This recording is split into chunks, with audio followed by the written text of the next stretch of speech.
Hello everyone. तो आज हम शुरू करेंगे चैप्टर 3 लाइंस एंड एंगल्स का। जो हमारे पास यहाँ सिमिलर ट्रायंगल्स हैं, सिमिलर ट्रायंगल्स। अब सिमिलर ट्रायंगल के अंदर आपके पास 5 सेल्फ प्रैक्टिस है। अभी मैं आपको चैप्टर 3 इसलिए स्टार्ट करवा रहा हूँ क्योंकि आपकी की डिमांड है, वरना मुझे चैप्टर 2 अभी कंप्लीट करना है। मैंने उसमें सिर्फ सेल्फ प्रैक्टिस कंप्लीट की है और HLP के 40 क्वेश्चन कंप्लीट किए। चैप्टर 1 भी अभी काफ़ी पेंडिंग है। तो जैसे जैसे आपके डाउट्स आते रहेंगे वैसे वैसे हम वीडियोज़ अपलोड करते रहेंगे। फिलहाल हम आपको चैप्टर 3 साथ के साथ कंप्लीट करवा देते हैं। उसके बाद जो आप कमेंट सेक्शन में वीडियोज़ के लिए बोलेंगे हम वो चैप्टर शुरू करवाएंगे। पहला क्वेश्चन है, यहाँ पे हमारे पास ABD और ACD दो ट्रायंगल हैं। यहाँ देखिए कुछ इस तरह से ट्रायंगल दे रखा है ABC और ये दे रखा है D। ठीक है, यहाँ दे रखा है 10 सेंटीमीटर, ये दे रखा है 6 सेंटीमीटर, ये कंप्लीट दे रखा है हमें, ये कंप्लीट दे रखा है हमें 12 सेंटीमीटर। डायग्राम में बोल रखा है यहाँ क्वेश्चन में कि BC = 12 सेंटीमीटर। अब ये BD एंड DC की वैल्यू निकालनी है, हमें BD और DC की वैल्यू निकालनी है। मुझे दो ट्रायंगल दिखाई दे रहे हैं, एक दिखाई दे रहा है ये ABD और एक ट्रायंगल दिखाई दे रहा है ये ACD। ठीक है, क्योंकि इसकी जो AD साइड है वो दोनों ही कॉमन है, तो अगर इधर AD है तो मैंने इधर ही AD लिया है, सेम साइड AD लिया है और बाकी दो साइड सेम। एंगल A के इक्वल है, AD साइड के इक्वल है, तो एंगल D जो ये होगा वो इधर वाला एंगल D के इक्वल होगा। तो इसका मतलब एंगल A = एंगल A, ये हमें गिवन दे रखा है कि इक्वली बाइसेक्ट है, और एंगल D = एंगल D, ये भी हमारा बाइसेक्ट है, जो कि यहाँ क्वेश्चन में आपको बता भी रखा है कि एंगल BAC को बाइसेक्ट कर रही है AD लाइन। तो AD लाइन अगर बाइसेक्ट कर रही है तो इधर वाला एंगल इधर वाले के इक्वल और ये एंगल इसके। फिर आगे आइए, जब दो एंगल्स इक्वल आ गए तो एंगल प्रॉपर्टी से दोनों ट्रायंगल आपस में सिमिलर हो जाएंगे। अब AB की वैल्यू 10 है, AC की वैल्यू 6 है। तो अगर जब दो ट्रायंगल्स सिमिलर हो जाएंगे तो AB बाय में AC = दो साइड साथ वाली साइड्स का रेशियो इक्वल टू नीचे वाली दो साइड्स का रेशियो इक्वल टू इधर वाली साइड का इधर वाली से रेशियो। तो इक्वल टू हम लिखेंगे BD बाय में DC।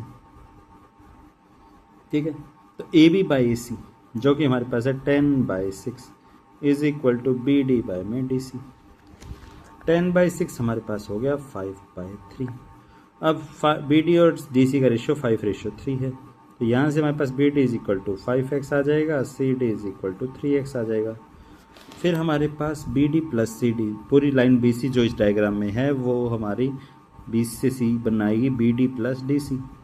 BC 12 दे रखी है, ये हमारे पास 5x है, ये हमारे पास 3x है, तो 8x = 12 आ गया हमारे पास। x की वैल्यू 12/8, 12 से 8 को काटोगे 4 3 = 12, 4 2 = 8, ये आ जाएगा हमारे पास x की वैल्यू 1.5। मुझे BD निकालना है, तो ये 1.5 की 5 से मल्टीप्लाई कर दीजिए 7.5, और यहाँ 1.5 की 3 से मल्टीप्लाई कर दीजिए 4.5। ये है आपका आंसर। यहाँ पे BD की वैल्यू और CD की वैल्यू आ जाएगी। दूसरा क्वेश्चन देखिए ध्यान से। दूसरे क्वेश्चन में आपको दे रखा है कुछ इस तरह से कि ये डायग्राम दे रखा है, तो ये डायग्राम दे रखा है PQR। ठीक है, यहाँ से एक लाइन ऐसे जा रही है, यहाँ एक पॉइंट दे रखा है, वहाँ से ऐसे जा रही है, फिर ऐसे ही हम यहाँ से एक O पॉइंट ले लेंगे, फिर वो इसको यहाँ से मिला देंगे O लाइन, ये D पॉइंट, ठीक है, ये E पॉइंट, ये F पॉइंट। मुझे दे रखा है DE पैरेलल टू QO, देख लीजिए DE पैरेलल टू OQ, और इधर दे रखा है DF पैरेलल टू, ये जो DF वाली लाइन है ये पैरेलल है OR के। जब दो लाइनें पैरेलल होती है तो करस्पॉन्डिंग साइड्स का रेशियो इक्वल होता है। थ्योरम का नाम है BPT। इस थ्योरम का यूज़ करेंगे। तो देखिए जब ये लाइन इसके पैरेलल है तो PE बाय में EQ इक्वल टू आ जाएगा PD बाय में DO। ऐसे ही DF वाले में PF बाय में FR, पी एफ बाय में F R equal to P D by में डी ओ। दोनों इक्वेशंस में P D by D O equal है। जब इधर वाली साइड इधर वाली इक्वल है तो ये वाली साइड इसके इक्वल आ जाएगी। तो ये आ जाएगा पी ई बाय में E Q equal to P F by में एफ आर। अब देखिए पी ई और ई क्यू का रेशियो पी एफ और एफ आर के इक्वल आ गया। तो इसका मतलब जो ये ई और एफ पॉइंट हैं ये पैरेलल टू हो जाएंगे क्यू आर के। ये आ जाएगा हमारे पास कन्वर्स ऑफ बीपीटी। जब लाइनें पैरेलल दे रखी हों तो करस्पॉन्डिंग साइड्स का रेशियो इक्वल होगा, और अगर करस्पॉन्डिंग साइड्स का रेशियो इक्वल हो जाता है तो लाइनें पैरेलल हो जाएंगी, इसका उल्टा हो जाएगा। ये हमें प्रूव करना था तो इसका कोई आंसर यहाँ मिलेगा नहीं। थर्ड क्वेश्चन कुछ ये डायग्राम इस एग्जाम्पल की तरह दिखाई दे रहा है, देख लीजिए एक बार फिर भी। A B parallel to C D, कुछ ये है इस तरह से, ठीक है। ये लाइन इधर से चली गई, ये लाइन इधर से चली गई, ये ओ, ठीक है। तो ये A B parallel to C D दे रखा है, ठीक है। हमें ओ ए दे रखा है, ओ बी दे रखा है, ओ सी दे रखा है, ओ डी दे रखा है।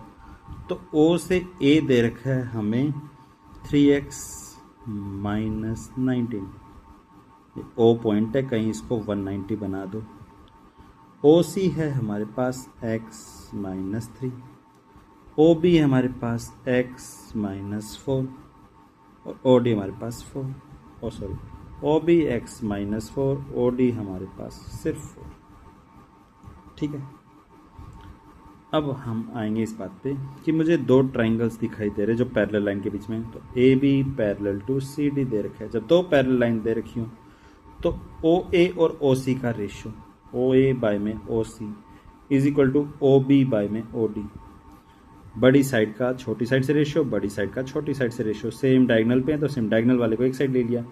तो ये आ जाएगा बीपीटी कि जब दो लाइनें पैरेलल दे रखी हों तो करस्पॉन्डिंग साइड्स का रेशियो इक्वल होता है। तो देखिए ओ ए की वैल्यू 3x अब माइनस 19, ओ सी की value x minus 3, O B की value x minus 4 divided by 4 cross multiply. मुझे x की वैल्यू निकालनी है बस, फाइंड x।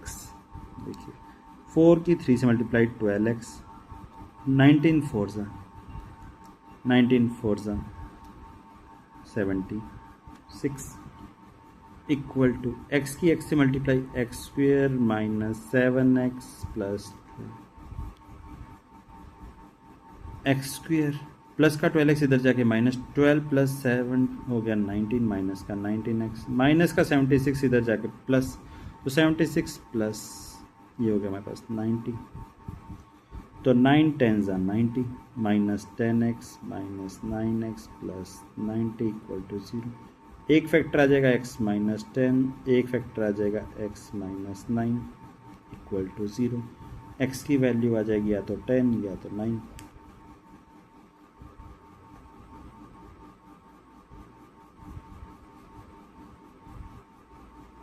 क्या मैंने कुछ एडिशन गलत किया? माइनस का 76 उधर जाके प्लस हो जाएगा, 76 प्लस 12 हो जाएगा 88। यहाँ गलती कर दी तो ये वाला कोई नहीं, मैं जल्दबाजी में कर गए। तो ये हो जाएगा देखिए एक्स स्क्वेयर प्लस का 12x उधर जाके माइनस 7 और 12 को ऐड करेंगे 90, तो ये x square minus 19x minus का 76 उधर जाके प्लस हो जाएगा 12 प्लस 76 88 हो जाएगा, प्लस का 88 इक्वल टू 0। तो इसके फैक्टर हो जाएंगे x square minus 11x minus 8x plus 88 equal to 0। X common x minus 11 minus 8 common x minus 11 equal to 0। x minus 8 x minus 11, x की वैल्यू या तो 8 आएगी या तो 11 आएगी। ये हमारा आंसर है। फोर्थ क्वेश्चन में इसने बोला हमारे पास कि 3 पैरेलल लाइन है, कुछ इस तरह से ले लो। पैरेलल लाइन तो कितनी भी आगे तक जा सकती हैं, A B C D E F. इसको मैंने इससे ऐसे मिला दिया, यहाँ कोई पॉइंट जी। मुझे ए बी और बी सी का रेशियो डी ई और ई सी के रेशियो के इक्वल दिखाना, डी ई और ई एफ के रेशियो के इक्वल। तो देखिए सारी लाइनें पैरेलल दे रखी हैं, तो जब B G line parallel to C F line होगी तो ए बी बाय में B C is equal to A G by में जी एफ हो जाएगा। और जब G E line parallel to A D होगी, G E line parallel to A D होगी, तो ए जी बाय में G F is equal to D by में ई एफ हो जाएगा। दोनों में A ji by G F equal है, तो इसको इसके इक्वल रख सकते हैं। तो ए बी बाय में B C is equal to D E by में ई एफ। ये हमें इस क्वेश्चन में प्रूव करना है कि जो प्रोपोर्शनल्स दिखाने, प्रोपोर्शनल्स रेशियोज इक्वल दिखाने। बस आप स्टेटमेंट एक बार अच्छे से पढ़ लीजिए कि देखिए 3 या उससे ज़्यादा पैरेलल लाइन्स हैं, वो 2 ट्रांसवर्सल लाइन से मीट कर रही हैं, एक ट्रांसवर्सल लाइन इधर, एक ट्रांसवर्सल लाइन इधर वाली, ठीक है। उसमें हमें प्रूव करना है कि जो इंटरसेप्ट्स मेड बाय देम, ये जो इंटरसेप्ट्स हैं जहाँ ये पॉइंट टकरा रहे हैं बी और ई, इनसे जो रेशियो बन रहा है A B by B C D E by F, ये हमें इक्वल दिखाना है। फिर आइए नेक्स्ट सेल्फ प्रैक्टिस पे। नेक्स्ट सेल्फ प्रैक्टिस में आपके पास है, इसमें हमें ट्रायंगल्स को सिमिलर प्रूव करके क्वेश्चंस करने हैं। दूसरी सेल्फ प्रैक्टिस का पहला क्वेश्चन, मुझे बताना है क्या ये दोनों ट्रायंगल सिमिलर हैं। देखिए ट्रायंगल के नाम देखिए, A B C L M N. यहाँ ए बी सी ऊपर नीचे सही है, लेकिन एल इधर है, एल को ऊपर लाइए, जो नाम इधर है उधर ही साथ में नाम लिखिए। तो मैं 2 ट्रायंगल बना लेता हूँ, ए बी सी, और इधर है एल एम एन। देखिए अगर 2 ट्रायंगल्स के 2 एंगल्स आपस में इक्वल आ जाएं तो वो ट्रायंगल्स आपस में सिमिलर हो जाते हैं, और अगर ट्रायंगल सिमिलर है तो उनकी सारी साइड्स का रेशियोज आपस में, करस्पॉन्डिंग साइड्स का रेशियोज आपस में इक्वल होगा। अब अगर इनको सिमिलर पूछा है कि है या नहीं, तो करस्पॉन्डिंग साइड्स का रेशियो देख लेते हैं। ये साइड है 4.4, ये साइड है 3.6, ये साइड है 4। अब L से लेके M तक, ये साइड L से लेके M तक 11 दे रखी है, M से लेके N तक हमें 10 दे रखी है, और N से लेके L तक 9 दे रखी है। तो अगर ए बी बाय में एल एम, इधर वाली साइड का रेशियो इसके साथ, फिर बी सी बाय में एम एन, नीचे वाली साइड का रेशियो नीचे वाली के साथ, और फिर बच गई ए सी का रेशियो एल एन के साथ। अगर ये रेशियोज इक्वल आ जाते हैं तो ये सिमिलर है, नहीं तो नहीं है। वैल्यू पुट करके देख लीजिए, 4.4 को जब हमने 11 से डिवाइड किया, फिर 3.6 को 9 से डिवाइड किया, और 4 को 10 से डिवाइड किया, तो हर बार 0.4 आएगा। सारे इक्वल हैं, तो इसका मतलब दोनों ट्रायंगल सिमिलर हैं, तो हमें इसका आंसर यस देना है। फिर आइए नेक्स्ट क्वेश्चन पे। नेक्स्ट क्वेश्चन है कुछ इस तरह से कि सेकंड क्वेश्चन, ये आपके पास डायग्राम दे रखा है, देखिए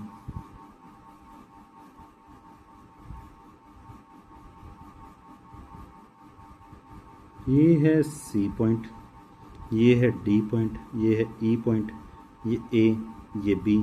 डायग्राम में मुझे ये एंगल इसके इक्वल दे रखा है। मैं वो तो ट्रायंगल ले लेता हूँ जिसमें ए और सी, ई पूरा आ रहा हो। एक ट्रायंगल मैंने ले लिया सी ए बी, एक ट्रायंगल मैंने ले लिया सी ई डी, जो कि नाम भी आपको इसी तरह से दे रखे, C A B C E D, वही शो करने हैं।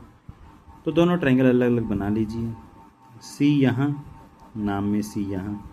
ए एंगल अगर इधर ले रहे हैं तो ई इधर ही लेना पड़ेगा, क्योंकि ए और ई इक्वल दे रखा है। ये नहीं कि ए इधर है तो इधर डी लोगे, नहीं, जो एंगल इक्वल है वो उसी के इक्वल। सी दोनों में कॉमन है, इसलिए मैंने ऊपर रखा है, तो ये भी ऊपर। और इधर अगर अब हम बी लेके चलेंगे तो इधर हमें डी ही लेना पड़ेगा। अब दोनों ट्रायंगल की एक छोटी सी बात देखिए कि angle C is equal to angle C और angle A is equal to angle E. ये हम गिवन बोल देंगे और ये हम कॉमन बोल देंगे। अब अगर 2 एंगल्स आपस में इक्वल है तो एंगल एंगल प्रॉपर्टी, हमें कॉन्ग्रुएंट प्रूव करने के लिए 3 चीज़ चाहिए। यहाँ हमें सिर्फ 2 एंगल्स को प्रूव करना होता है हमेशा। 2 एंगल अगर इक्वल हैं तो दोनों ट्रायंगल्स आपस में सिमिलर हैं। अब सिमिलर हैं तो इस साइड का रेशियो इसके साथ, इधर वाली साइड का रेशियो इसके साथ, और इधर वाली साइड का रेशियो इसके साथ इक्वल होना चाहिए। तो ये आ गया सी ए का रेशियो सी ई के साथ इक्वल टू ए बी का रेशियो ई डी के साथ, ई डी के साथ इक्वल टू सी बी का रेशियो सी डी के साथ। अब वैल्यूज पुट कर देते डायग्राम के अकॉर्डिंग। सी डी की वैल्यू 8 दे रखी है, एक बार लिख लीजिए सी डी की वैल्यू, सी डी इधर 8 दे रखा है। हमें ए डी 7 दे रखा है, ए डी। ए सी देखिए इस डायग्राम में पास ए सी है, तो ए सी देखिए 7 + 8 हो गया 15, तो ये साइड 15 दे रखी है। ए बी दे रखा है 9, ए बी दे रखा है 9, ई डी दे रखा है एक्स, ई डी दे रखा है एक्स, बी से लेके सी तक अगर काउंट करेंगे 10 + 2 12, बी सी दे रखा है 12, और ई सी अगर आप काउंट करेंगे तो 10, ई सी दे रखा है 10, तो 15/10 ये ratio 15/10 equal to 9/x equal to 12/8। देखिए 5 3 = 15, 5 2 = 10, 4 3 = 12, 4 2 = 8, तो किसी भी एक के इक्वल रख लीजिए 9/x को, तो 9/x = 3/2। ठीक है, क्रॉस मल्टीप्लाई 9 2 = 18 = 3x और x की वैल्यू 6। ये आप यहाँ से मैच कर सकते हैं। फिर आइए नेक्स्ट क्वेश्चन पे। नेक्स्ट क्वेश्चन आपके पास कुछ इस तरह से, थर्ड क्वेश्चन ये रहा। इसके हमारे पास 4 ही क्वेश्चन। थर्ड क्वेश्चन में एक छोटी सी प्रॉपर्टी है सर्कल्स की, वैसे तो अगले 5वीं सेल्फ प्रैक्टिस में हमें पढ़ने को मिलेगी। क्या इस प्रॉपर्टी की, सर्कल के अंदर जब ये 2 कॉर्ड है, ये 2 कॉर्ड, एक यहाँ से यहाँ तक, एक अंदर की मतलब ये वाला पॉइंट, एक ये वाला पॉइंट, इन पॉइंटों का नाम यहाँ दे रखा है ए कॉर्ड, बी कॉर्ड, और ये कॉर्ड दे रखी है सी कॉर्ड और डी कॉर्ड। जब 2 कॉर्ड सर्कल के बाहर किसी पॉइंट पे मिलती हैं तो कॉर्ड से लेके पॉइंट से लेके पी ए मल्टीप्लाई पी से लेके बी तक का डिस्टेंस, कॉर्ड के दोनों पॉइंट्स का डिस्टेंस वहाँ से इक्वल टू पी से सी का डिस्टेंस मल्टीप्लाई पी से डी का डिस्टेंस, ये आएगा। अब देखिए पी से लेके ए तक हमें 3 दे रखा है, तो पी ए हमें 3 दे रखा है। पी से लेके बी तक काउंट करेंगे तो 3 + 9 12 हो गया, मल्टीप्लाई में 12। पी से लेके सी तक, पी से लेके सी तक हमें निकालना है, उसको x ले लेते, ये 3, ये हमें पास 9 दे रखा है, ठीक है, ये x दे रखा है, और सी डी हमें 5 दे रखा है, तो ये पी सी हमारे पास x। पी से लेके डी तक निकालना है तो x + 5 करेंगे, x + 5, 12 3 = 36 = x² + 5x, प्लस का 36 उधर जाके -x² + 5x - 36 = 0, ये आ जाएगा x² + 9x - 4x - 36 = 0, x common x + 9 -4 common x + 9 = 0, x - 4 और x + 9 = 0, x की वैल्यू आ जाएगी या तो 4 या -9, और x = 4 पॉजिटिव वैल्यू, क्योंकि कोई ना कोई वैल्यू आएगी वो पॉजिटिव ही आनी चाहिए, तो x = हमारे पास 4 आ गया। आज का लास्ट क्वेश्चन जल्दी से देखते हैं। देखिए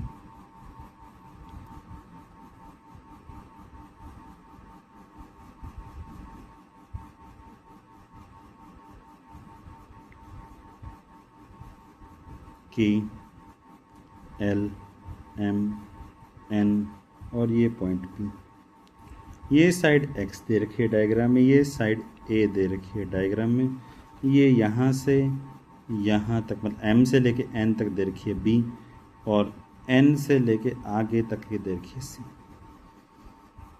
ठीक है, ये एंगल दे रखा है 46, ये एंगल दे रखा है 46, ये एंगल K दे रखा है।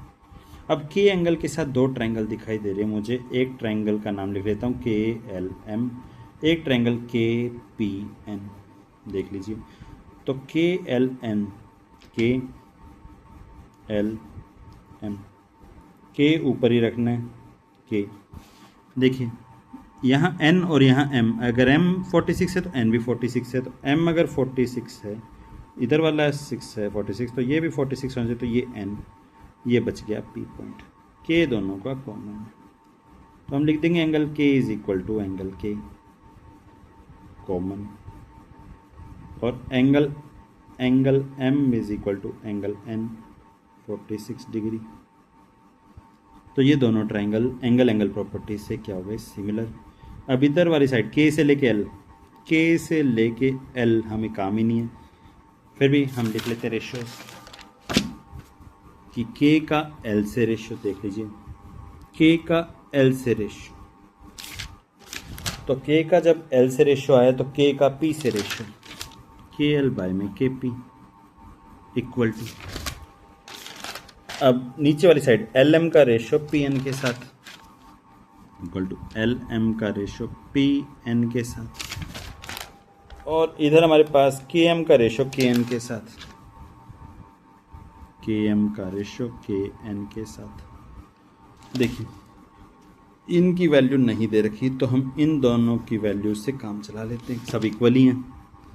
तो सबसे पहले देखिए एल एम कहाँ है, एल एम हमारे पास ए दे रखा है, एल एम हमारे पास ए दे रखा है। फिर हमारे पास पी एन, पी से लेके एन तक एक्स दे रखा है, इक्वल टू हमारे पास दूसरी साइड दे रखी है के एम, के से लेके एम तक जाएंगे तो बी प्लस सी हो जाएगा, बी प्लस सी हो जाएगा।